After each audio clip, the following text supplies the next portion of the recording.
Want to know the most powerful tool to grow a brand? One word, 4 syllables, and a lifetime of intention: reputation. We're going behind the scenes talking to the experts who know what it really takes to build a brand and make it look easy. From media pundits and PR pros to spin doctors and CEOs, our guests have the inside scoop on how a public image is built, bolstered, or busted. We'll offer insight on episodes of Reputation Matters, the podcast, because to be successful in the public eye, reputation matters. Hey everyone, welcome to Reputation Matters. I'm Creighton Webb. Well, if you're a sports fan at all, you remember the story of the Washington Senators moving and becoming the Texas Rangers. Or you might remember, if you're a basketball fan, when the Seattle Supersonics became the team in Oklahoma City. Or if, of course, you like football, we all remember when the Baltimore Colts moved to Indianapolis.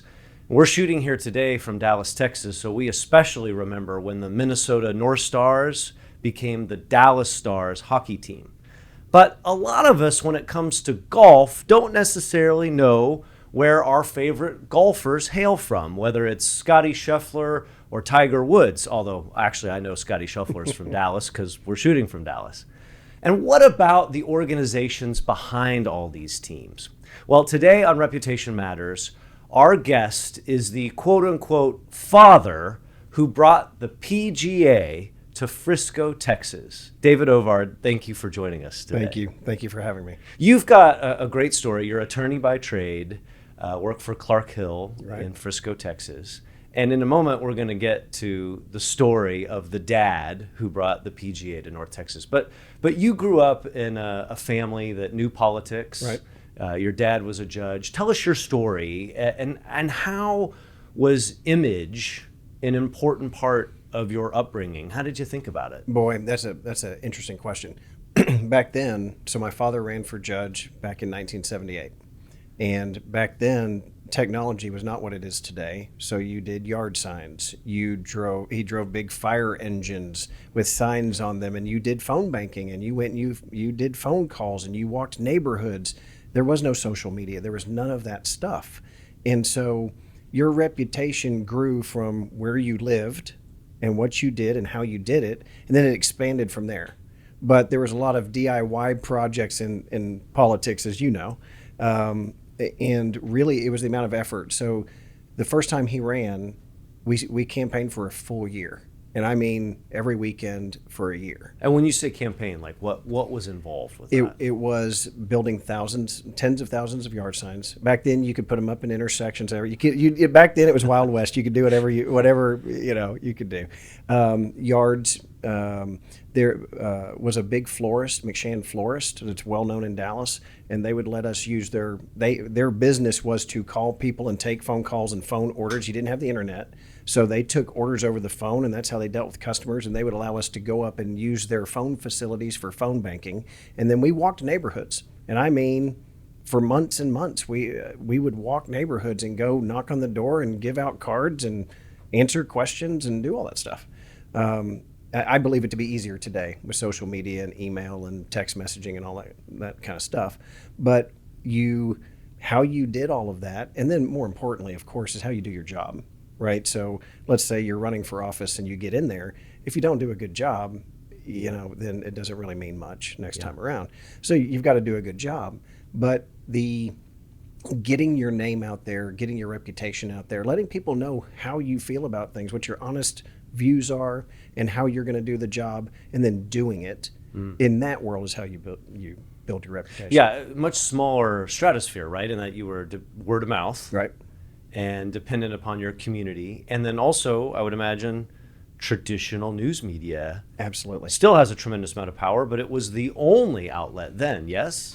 So at the time, Dallas Morning News, the Times Herald, and there were basically 3 TV channels.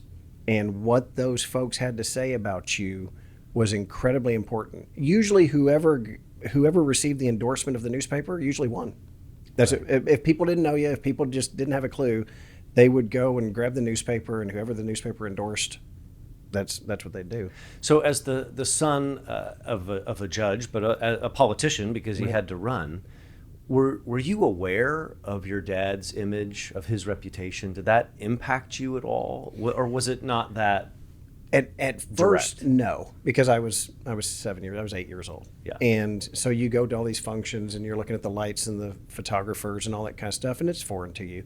But in Texas, the judge has to run every 4 years. Yeah. Then later he ran for the Court of Appeals. And he was an important cog in the Dallas, North Texas area. He had some other positions that were appointed by the governor. He became the administrative judge of the region, which is Dallas County and the 11 surrounding counties.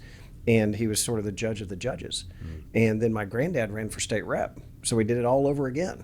And so all of that combined, you realize that it was difficult to get in the door, but was more important once you're in the door, how you did the job. Yeah.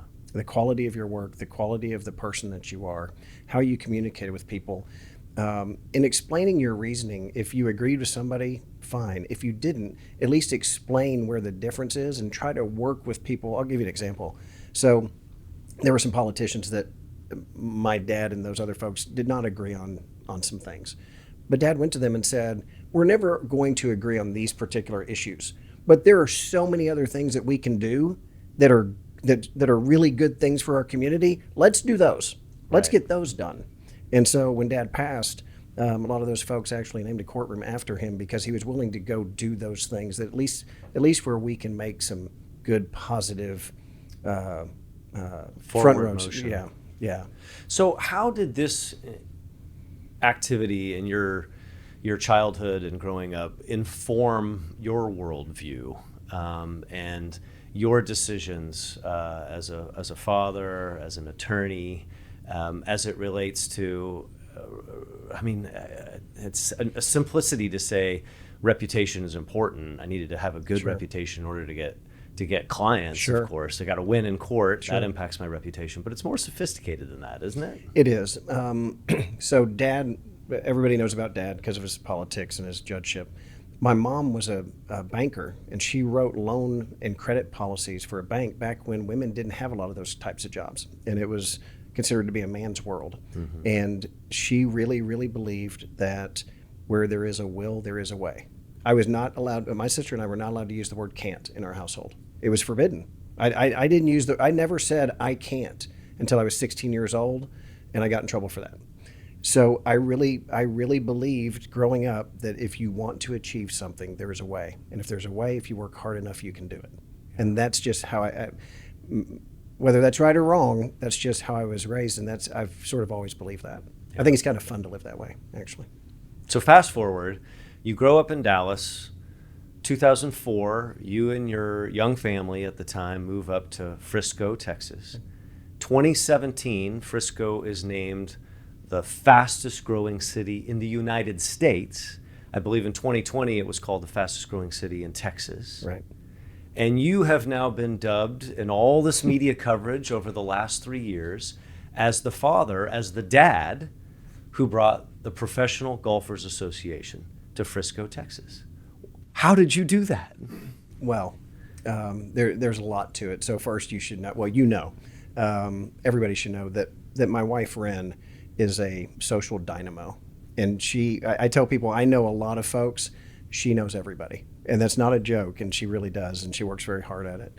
But what happened was, so both of my sons played junior golf at an elite level growing up. I didn't care what they did, as long, if it was sports, music, art, whatever. If they showed a modicum of skill and a high level of interest, I said, whatever you want to do, I'll get you the best instruction that I can, and you take it from there. Well, they chose golf because my sister gave my oldest son some metal clubs when he was little and told him to hit real golf balls in and around the house with real golf clubs. So he loved that. Merry Christmas. It was awful. But what happened was my boys were coached by Cameron McCormick, who's Jordan Spieth's coach. And he was looking at how he wanted to expand his coaching going into the future. And he was thinking about how to expand that. At the same time, Mark Harrison with the Northern Texas PGA was looking at moving their office space, but also creating a junior golf park concept. Another fella, Greg Williams, who I grew up with across the street, went to school with, was thinking, okay, so we don't have a city facility in Frisco for golf, and the school kids need a place to practice because they had to go to different locations. Frisco has something for everybody, for football, basketball, baseball, one-act play, band. I mean, everything. Yeah. But nobody had thought about golf. And so all these folks were talking with me about it, and Ren and I are very close with the folks who are involved with the city manager and the Economic Development Corporation folks and the Community Development Corporation folks. And so we started to work on the concept, but Cameron said, hey, have you talked with the PGA of America? Because they're the business of golf. Yeah. And I said, no, but I'll give it a shot. So I did. And to make a long story short, over a year, I mean, it took more than 5.5 years, significantly. Like, it was the hardest project. The city manager at the time, George Purefoy, who's now retired, will tell you it's the hardest project they've ever done. So for years, I put together the proposal to the PGA of America for them to move from West Palm, where they were, in Florida, which is not an awful place to be. No. Then once word got out, other places were showing their interest. Arizona, North Carolina, the governor of Florida wanted to keep them. And so things got very serious, and we had to put together private capital. We had to put together economic incentives from the Economic Development Corporation, the Community Development Corporation, the governor's office. I mean, there was an incredibly complex project, but everybody believed that it was good for everybody. And each one of those entities at the time was used to being the king of their own kingdom. But everybody had to give up a little bit more than usual to make the rising tide floats all boats, right? And so everybody worked on it, and then at the near the end, when we really needed some more private capital, we really needed to give it the big punch, TRT Holdings, Omni stepped in. And so now there is a beautiful, glorious 500-room resort up at PGA Frisco. But was the PGA looking to move at all? They were not when we first started this. Life isn't horrible in Florida where they were, right? And there were business issues, though, in that, and I talked with them at length about, you're on the East Coast. It's very difficult for your members and people that want to do business with you from the West Coast to even get to you and do business with you. Whereas if you're in the fastest growing place in the country, you're in the middle of the country, you can get anywhere in 3.5 hours. You're in the central time zone. We've got 2 airports that service everything around us. And we have a very fast growing, upwardly mobile base, highly educated, an incredibly intellectual workforce. All the demographics say you should be here. And they're very smart folks. They studied it all, they looked at it, and they determined, actually, we think that's right. How did you even get them to take your call? Well, so divine intervention, maybe. So we knew some of the same people. The fellow that was the COO of the PGA of America just happened to be the former president of the Northern Texas PGA of America. Okay. So there were some relationships. There were some relationships there. So that was the first phone call. That was the first discussion. And then it followed with meeting after meeting after meeting. The current CEO, Seth Waugh, eventually came in, and he said, it's interesting. And Seth is an incredibly humble guy. He's a brilliant man, very kind. And he said, you hear about it, but you don't really understand it until you come see it and feel it and experience it. And so all of the growth combined with, and this should not be underestimated, the pro-business, the pro-moving forward mindset of the people that live here and work here. Okay, and the reputation, one thing that I learned on a nationwide basis when you're sort of fending off other people that are trying to get the PGA too, is the reputation of how people live their lives when they're there matters a great deal. So when you come here to the Dallas-Fort Worth area, You come to Frisco, people here are very nice. They're hardworking. They're helpful. They want to help. They greet you with a smile. What can I do for you? How can we do it to the best ability that we've got? How you tell us and we're going to do it. That really a true go-getter attitude was incredibly important in all of this, because the money matters a lot, of course, but there are other things that are important. And if all the dollars are close to equal, those types of things can swing the pendulum in your favor. How about on the home front? I can't imagine that everyone here was like, oh, David, I'm so glad you called. I've been thinking the same thing, or that's the best idea I've ever had. Where do I sign? It probably wasn't that easy. It was not. It's hard to describe the difficulty of the project. I will say, and this it died 1,000 deaths. Really, truly, there were days where I went home and said, this deal's dead. It's not going to happen. And then a couple days later, something would just happen that fixed the problem. And so when I say divine intervention, I'm not joking about it. Like there were some things that no human being could fix. It just happened. And the complexity of it, that's why it took so long. And some people, you had to be careful who you talk to, because there were some people that would say, oh, it's a horrible idea, and then they go try to take it. There are some people that say, oh, it's a great idea, but they would want to kill it for political reasons or whatever. You got to be careful, and there's a due order and there's a due cadence.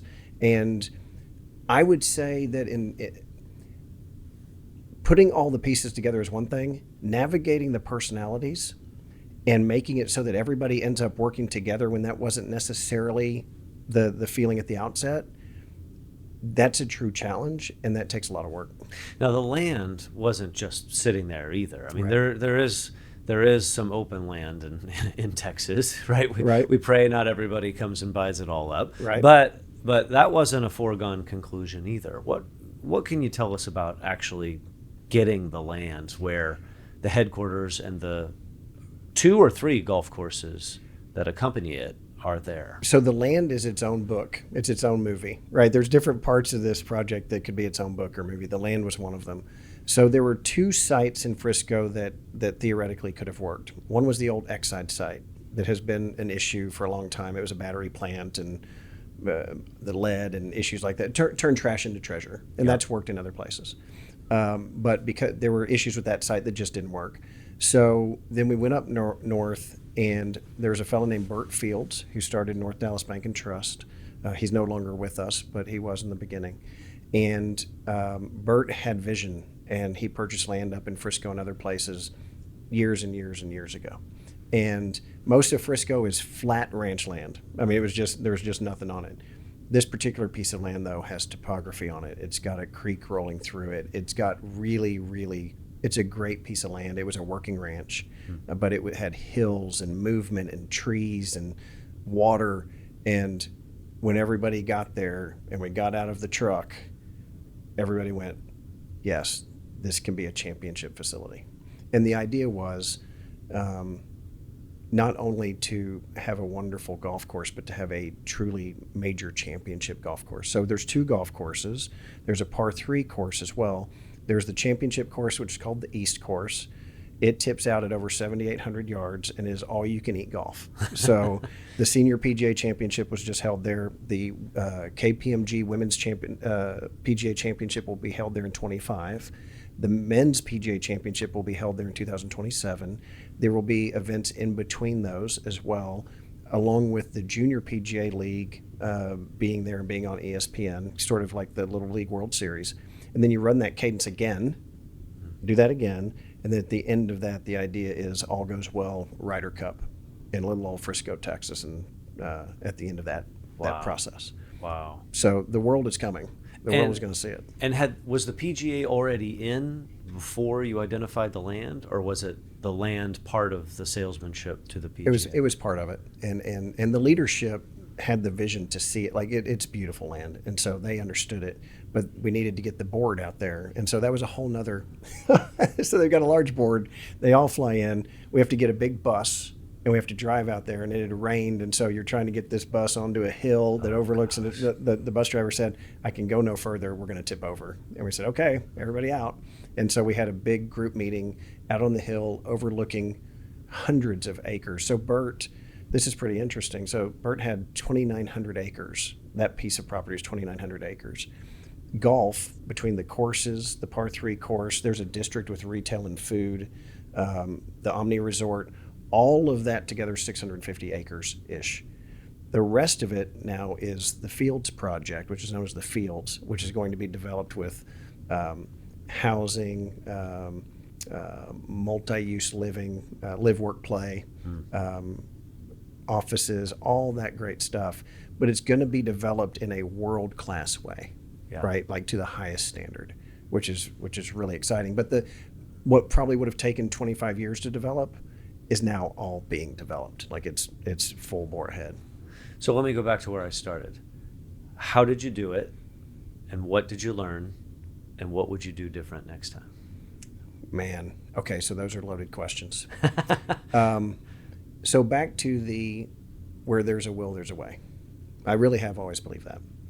And I gave a presentation one time, and someone came up to me afterwards and said, between the project and working as an attorney and working, seeing your family and going to kids' things, I don't think I could do that. And I said, I disagree with you. Anybody can do it. You have to make your mind up to do it. And really what it means is you don't sleep very much. Yeah. And so literally I would work until 2 a.m. Sometimes I didn't move from the sofa. I didn't have the energy to get up and go to the bedroom or anything like that. So Ren would set an alarm on my phone. She'd set 3 alarms, and she'd come make sure that I got up at 4:30 or 5. And that was a long time. Like, we worked really, really, really hard. But I believed that it was what was best for everybody involved. It was great for the community, the state, the county, the city, the DFW area. And I love this place. Like, I love it around here. And I just felt to let that opportunity get away, I'd be letting everybody down, basically. So to interrupt my own question, is that the why? I mean, do people ask you, why in the world would you take this on? What drove you? So that the why is probably the most important part of it. Everybody should have a why. That should kind of drive what you're doing. Ideally, right?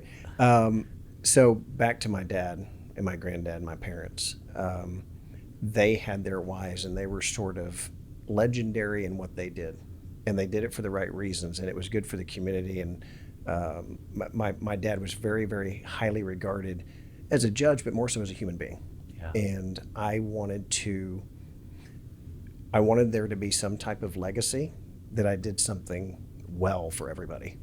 Not for me, but for everybody else. Yeah. And I wanted my kids to know that if you really put your mind to it and you work hard enough, you can achieve it. Yeah. And that's why I did it. Do you think, I mean, you're a humble guy, but don't you think to some degree it was your credibility, your word, and your relationships that even got this in steps 1, 2, and 3? 4, 5, and 6 may have become of 1, 2, and 3. I don't like to talk about myself, you know that. I believe that plays a major part in it. And these are folks who have relationships, and they will deal with you, and they will deal with you over a period of time to find out what you're like, whether they want to work with you, whether you're trustworthy, whether you're hardworking, whether you're smart, whether you're doing things for the right reasons. They will find all that out for themselves, but they also ask, and they do their due diligence, and hey, do you know this guy? Do you know this person? What are they like? How do they do things? Can I believe them? Are they going to do what they say they're going to do? Are they going to do what they say they're going to do on time?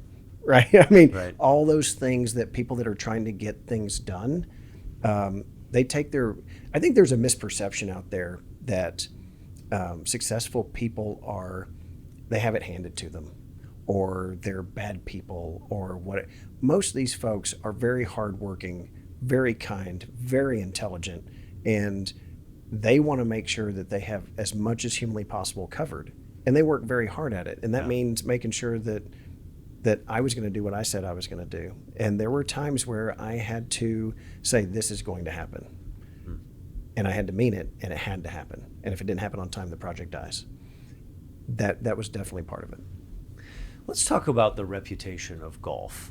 Okay. I think largely in our country, right or wrong, fair or unfair, golf is largely considered a majority white sport, male sport, despite the success of the LPGA, and an affluent sport.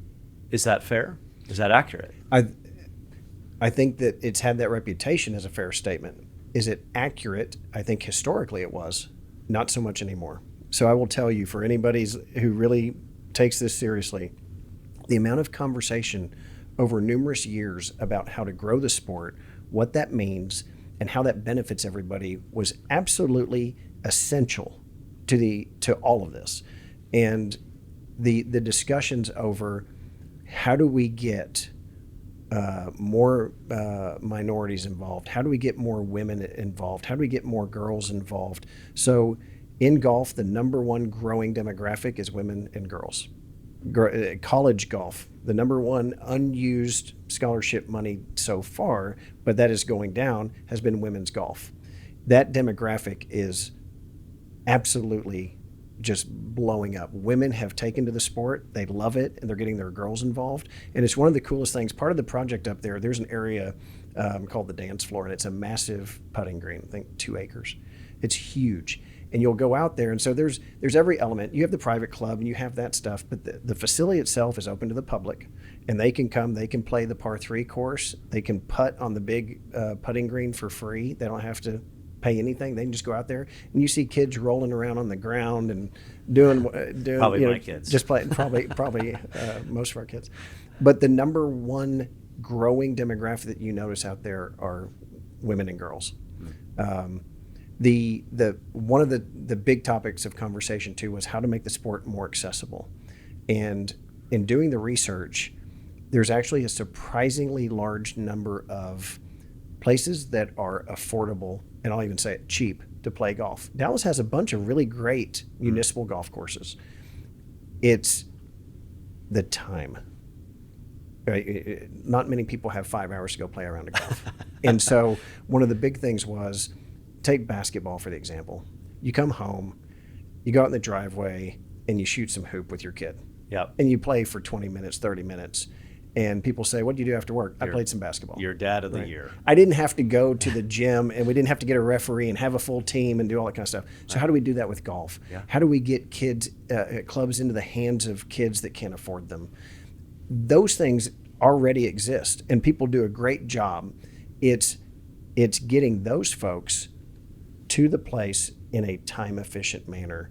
And so there was a big push. Hey, if you go out and you play the par 3 course, or if you just putt, or if you play 3 holes, if you play 6 holes, that qualifies as playing golf. Let's change the handicap system. Let's change the mentality. So out there, there's not a tee box per se so much as there are ribbon tees. They put the tees in different places, and you go play from your ability.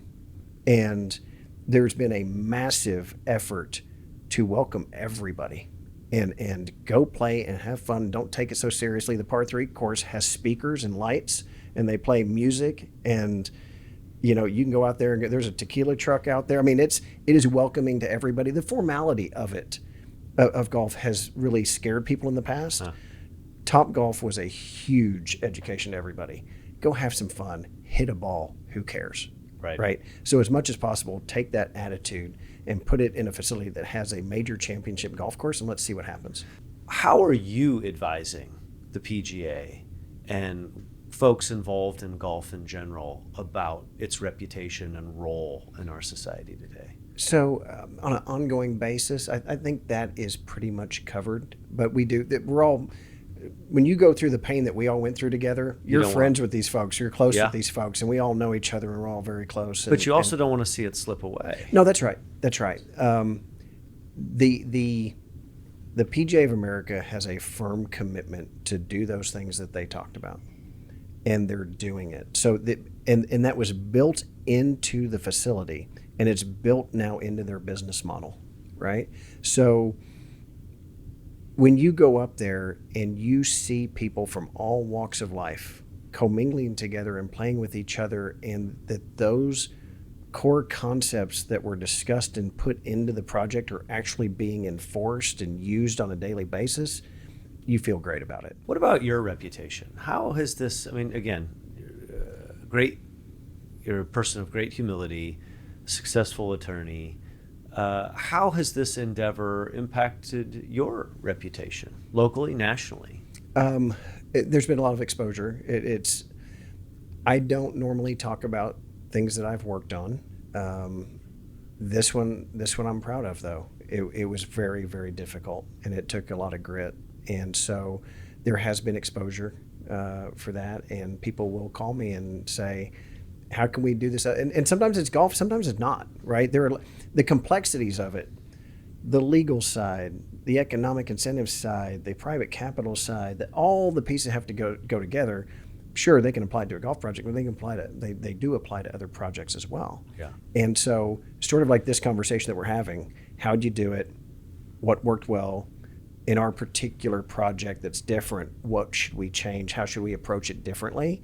Those are conversations where people call me and say, hey, we need your help. Yeah. And honestly, it does take some, I hate the term, but I'll say it, thinking outside the box. It takes creative thinking. It takes desire to come up with a solution where there does not appear to be one.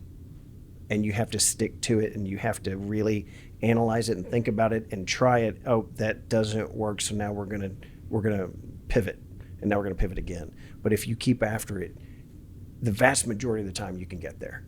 And so people will call me oftentimes at the outset to get my thoughts, and I'll say, great project, or I don't know that I'd do that one, or they're stuck and they need somebody that can fix and get them unstuck. Yeah. Yeah. Business of sports. At one point in your career, you were a professional athlete. I'll let you explain, not golf, without oversharing and wanting to protect your family's privacy. You have two sons. Both are golfers. One who graduated from Southern Methodist University and is now a professional golfer, and the other on a scholarship at Baylor playing golf, also signed as a junior. Impressive all the way around. The business of sports has changed, particularly at the college level. What advice are you giving your sons, as it relates to their reputation as they attempt this professional endeavor? Okay, so you're opening up a hornet's nest here. You know that, right? You know that. Well, you know that. Maybe.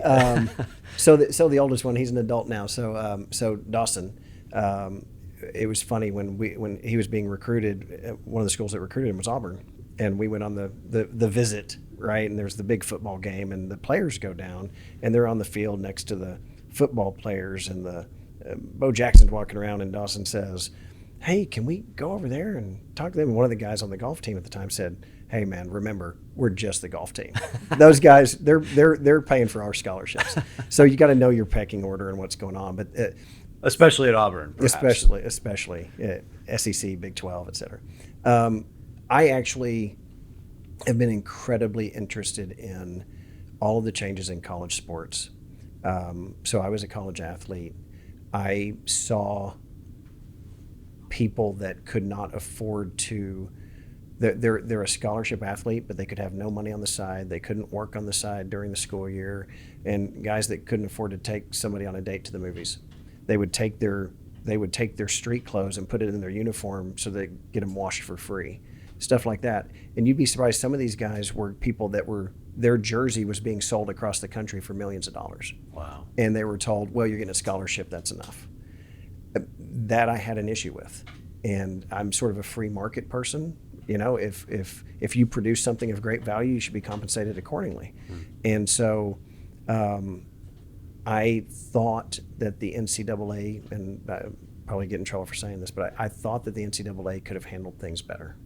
I thought that they could have given out some of the revenue so that it could all be controlled and managed, and they didn't do it in time.